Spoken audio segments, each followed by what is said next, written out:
Today I have a great video for you if you are a player who struggles with fading or slicing the golf ball. One of the biggest problems you probably have is your face angle at impact, and so today we're going to talk about improving that face angle, and specifically we're going to do that with our trail hand. So for right-handed golfers, that is your right hand. For lefties, it would be your left hand. So let's just take a look at our grip real quick. So often when players talk about their grip and the more dominant hand in the grip, they're talking about their lead hand, and that's the hand that's higher up on the club. And absolutely they are correct, as it does affect impact. But today we're going to talk about how the trail hand affects squaring the club face at the top, especially in transition. One of the biggest things we've been talking about throughout 2020, and it's definitely extending into 2021, is squaring the club at the top and then improving rotation.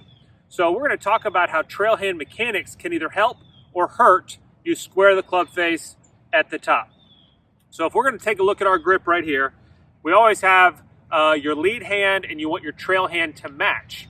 But at the same time, often we'll see a trail hand that is a little too weak, a little too on top, as opposed to a stronger trail hand, which would be more to the side. It's going to be different for each of us on how we can square the club face at the top with our trail hand. And what we're looking at here is actually we're going to be looking at how the wrist moves. So if the wrist moves up, we call that extension, and when it moves down, that is flexion. And so if we were looking at the top of the golf swing, so we'll put it right here for you at the top, and from my perspective right here, if I can see a lot of the back of my left wrist, this face is going to be open, and if I make all these knuckles disappear, the face will then be closed. So what we see with a lot of players who fade the golf ball, they have the club face in an open position at the top.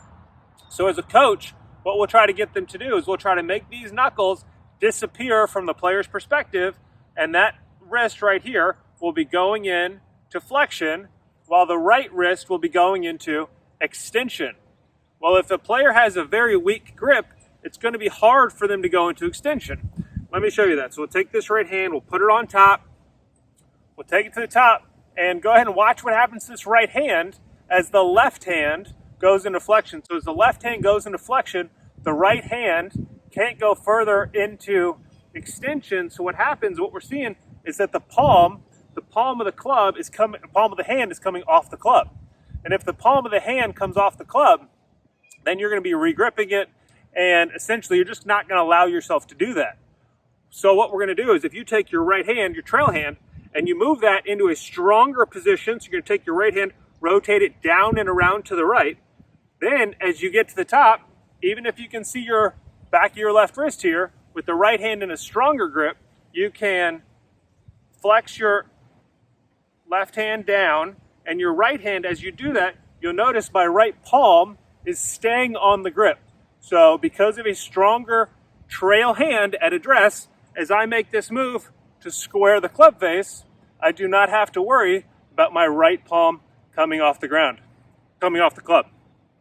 So just in review, if you have a weak trail hand, when you take it to the top, you probably will not get the club square, and you may leave it open because you won't be able to go ahead and flex your left wrist without the right palm coming off.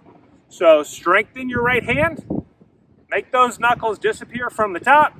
That way you can square it before you bring it down. I'm sure that if you give this a try, you'll notice you'll improve the squareness and impact, and it will help you eliminate those fades and those slices. Thanks for watching.